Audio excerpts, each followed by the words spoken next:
On a quiet summer night in 1999, two teenage girls set out to celebrate a birthday. Within a few hours, they would vanish without a trace. By the next day, they would be found in the trunk of their own car.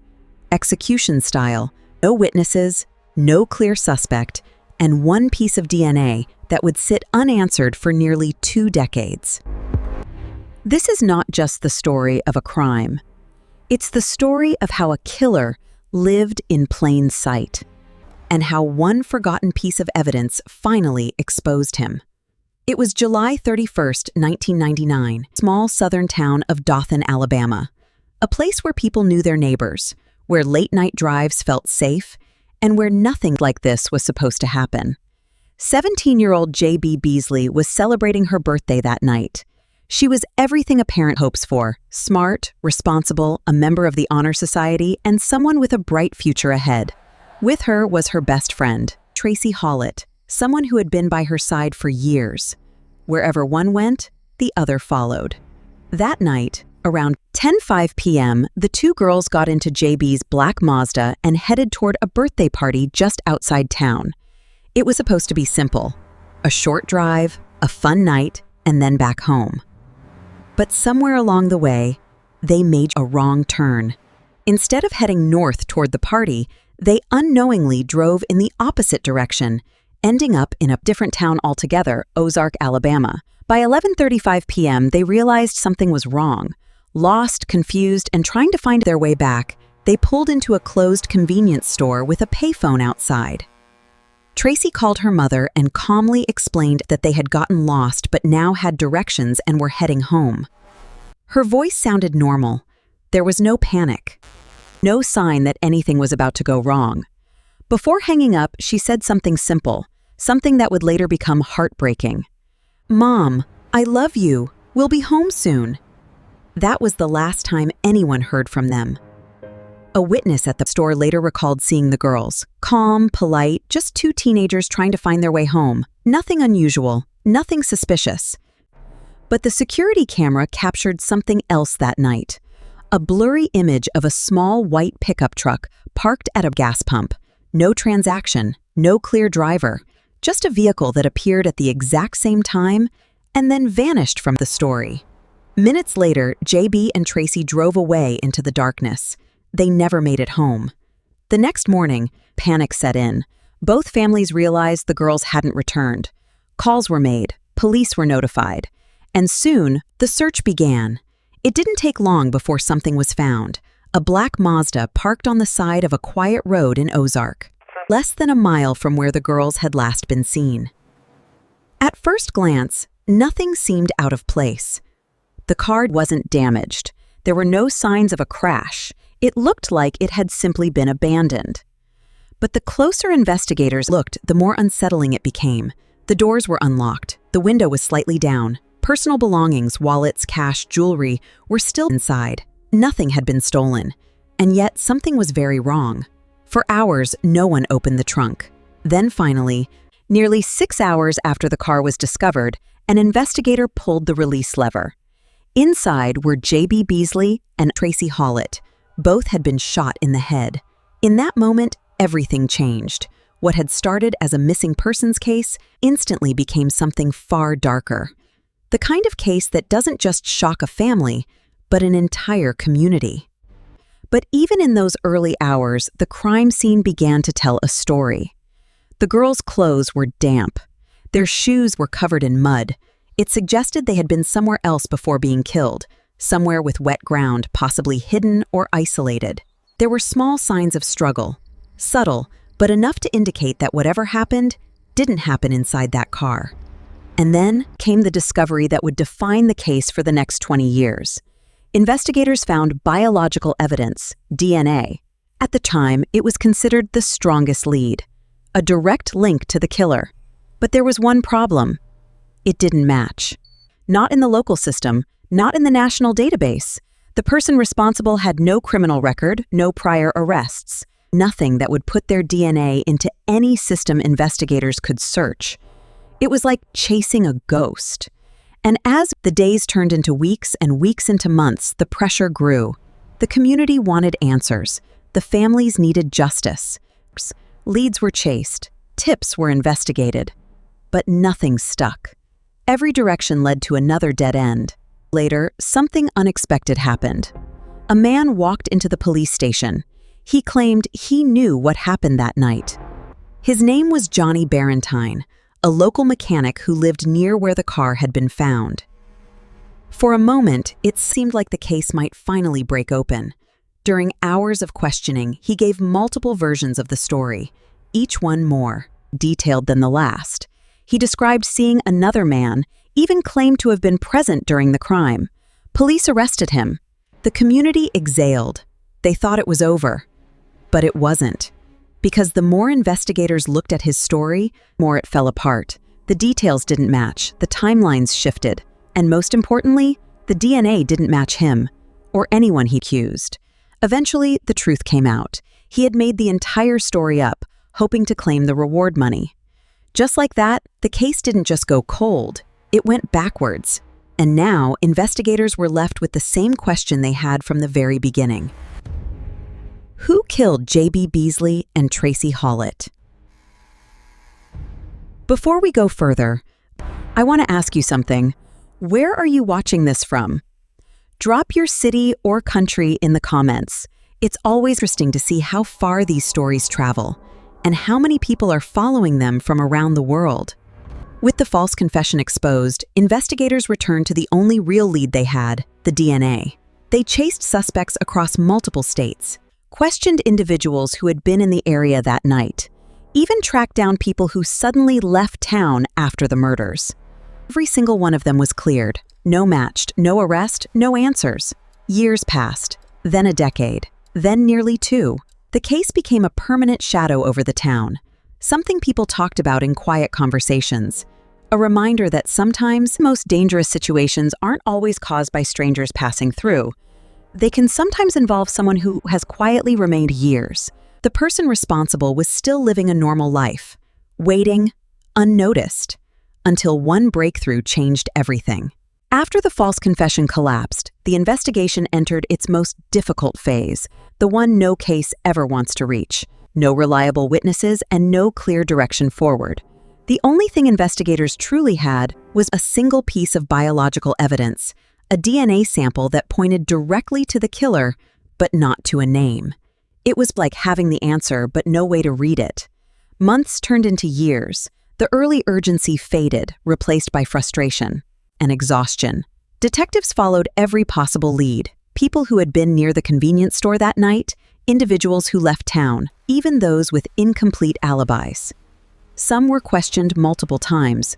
No match. The small white pickup truck captured on the blurry security footage became one of the most haunting, unanswered questions in the case. Who did it belong to? Why was it there at that exact moment? And why did no one ever come forward to claim it? Despite years of effort, the truck, and whoever was driving it, remained a ghost in the background of the investigation. Meanwhile, life in Dothan and Ozark slowly moved forward. New neighborhoods were built, families grew. Children who weren't even born in 1999 grew up hearing the names J.B. Beasley and Tracy Hallett as part of local history, not lived reality. But for the families of the victims, time didn't move the same way. For Tracy's mother, Carol Roberts, and J.B.'s mother, Cheryl Burgoon, time didn't heal anything. It only deepened the pain. Every year on July 31st, they relived that night, the phone call, the waiting, the silence that followed. Birthdays, holidays, milestones, all of them marked not by celebration, but by absence. Their daughters had been frozen in time, while the world around them kept changing. The case officially remained open, but progress had stopped. The one piece of evidence that could solve everything sat preserved in a lab, untouched. Not because investigators didn't care, but because the technology simply wasn't there yet. At the time, DNA could only be matched against existing criminal databases like CODIS, and those databases only contained profiles of individuals who had been arrested or convicted. The killer had no record, which meant, as far as the system was concerned, he didn't exist. As the 2000s passed into the 2010s, the case became one of Alabama's most well-known cold cases. It resurfaced every few years in anniversary reports, true crime discussions, and local conversations. But attention didn't bring answers, it only kept the memory alive. 20 years passed. No arrest, no closure, just one question that never went away. Who did this? Then, in April 2018, something happened hundreds of miles away that would change the way many future investigations were approached across the country. Around that period, another widely discussed case involved known as the Golden State Killer was arrested after more than 4 decades of evading law enforcement. But it wasn't traditional detective work that caught him. It was something entirely new: genetic genealogy. Instead of searching for a suspect's DNA in criminal databases, investigators used public genealogy websites, platforms where ordinary people uploaded their DNA to learn about their ancestry. By comparing crime scene DNA to these databases, they could find distant relatives of the suspect. Then, by building family trees and narrowing down possibilities, they could identify a single individual. It was a breakthrough, and for investigators in Ozark, it was a moment of realization. If it worked there, it could work here. Police Chief Mosley Walker knew exactly what he had sitting in his evidence room: a DNA sample from 1999 that had never matched anyone. A case that had been waiting for answers for 2 decades. 2 families who had never stopped hoping. He made the decision. The DNA would be tested again, this time using genetic genealogy. The sample was sent to Parabon Nanolabs, a company specializing in this exact technique. Their job was not to find the killer directly, but to find his family, to trace connections, to build a map that would eventually lead to a name. The process took time. Weeks turned into months as analysts combed through genetic data, identifying distant relatives, constructing family trees, and narrowing the field. It was meticulous, detailed work, the kind that doesn't create headlines until the very end. And then, finally, a result came back: a list of potential family connections. From that list, investigators began working backward, eliminating names, checking locations, ages, and timelines. Slowly, the possibilities shrank. For 20 years was starting to take shape. And then, one name stood out. Not because it was unfamiliar, but because it wasn't. It was someone local, someone who had lived in the area for years, someone who had never been on anyone's radar. His name was Coley McCraney. He was 45 years old, a long-haul truck driver, a father, a husband, a pastor at a local church. The kind of person people recognized, trusted, and spoke to casually in everyday life. He had no criminal record, no history of violence, nothing that would have ever placed him under suspicion, which is exactly why he had gone unnoticed. For 20 years. Investigators understood something critical at this point. If they approached him directly, everything could fall apart. He could refuse cooperation, ask for a lawyer, or disappear entirely. So instead, they chose a different strategy. They chose a careful and measured approach. The individual later came to the police station during the course of the investigation, not as a suspect, but as a local resident. The conversation was calm, almost friendly. He was told clearly that he wasn't under suspicion. They were simply trying to eliminate people from the investigation. All they needed was a DNA sample. Sitting beside him, his wife, Jeanette. She encouraged him to cooperate. From her perspective, there was no reason not to. They had nothing to hide. This was just routine. McCraney agreed. He sat there as officers took a simple cheek swab, just a few seconds, a painless procedure. But what he didn't know was that the investigation had already led directly to him. The DNA was sent for testing, and when the results came back, there was no ambiguity, no uncertainty, no room for interpretation. It was a perfect match. The same DNA collected in 1999 matched exactly to Coley McCraney. The answer that had been missing for 20 years was now sitting right in front of investigators. But solving the case was only the beginning, because what came next would shock the entire community. On March 15, 2019, almost exactly 20 years after J.B. Beasley and Tracy Hollett disappeared into the night, Coley McCraney was arrested. The news spread quickly through Dothan and Ozark, but the reaction wasn't just shock, it was disbelief. Not because the case had finally been solved, but because of who had been identified as the killer. A man people knew, a man people trusted. For 2 decades, he had lived a completely normal life, working, raising a family, attending church, speaking to neighbors, blending into the very community that had been searching for him. That realization hit harder than the crime itself. The idea that the person responsible had been there all along, unnoticed, was something many people struggled to accept.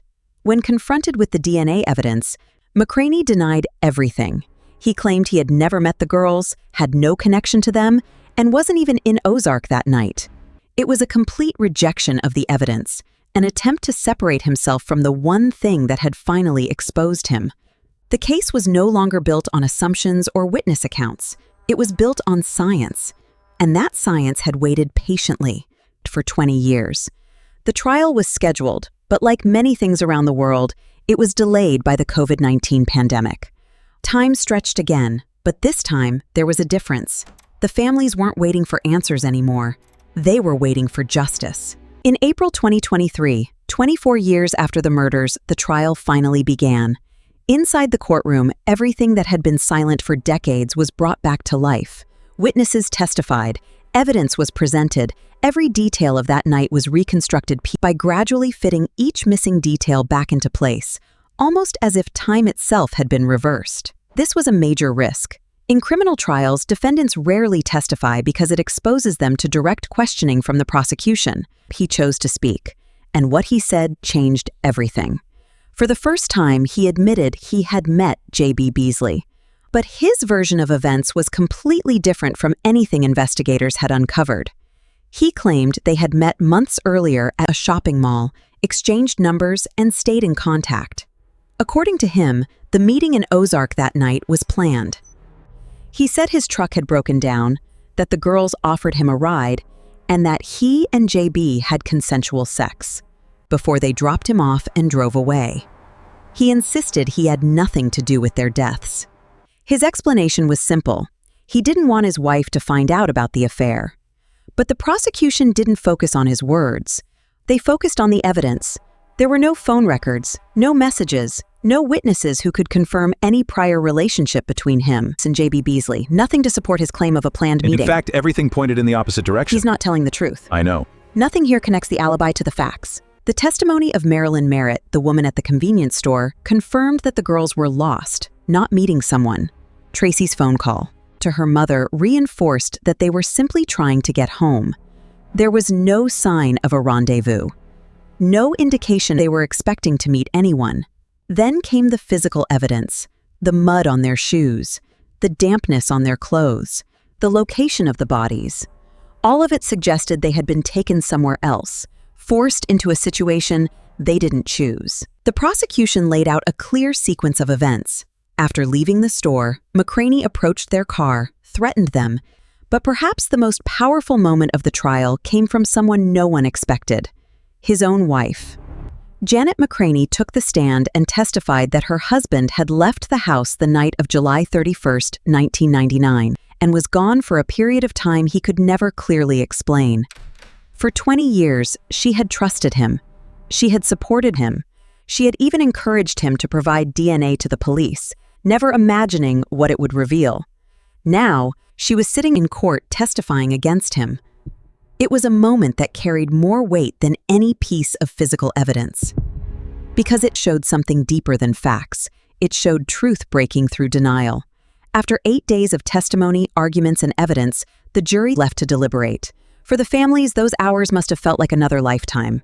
Then, on April 26, 2023, the jury returned. Guilty on all counts. The courtroom fell silent as the verdict was read. 4 counts of capital murder, 1 count of rape. Every charge confirmed, every question finally answered. The following day, the jury decided the sentence: life in prison without the possibility of parole. It wasn't the final outcome many had originally expected, but it made one thing unmistakably clear: the individual would never walk free again. For the families, the moment was overwhelming. After 24 years of waiting, the man responsible had finally been held accountable. But justice didn't erase the past. It didn't bring their daughters back. It didn't undo the years of pain. It only gave them something they had been searching for since that night: an answer. Even now, McCraney continues to claim he is innocent.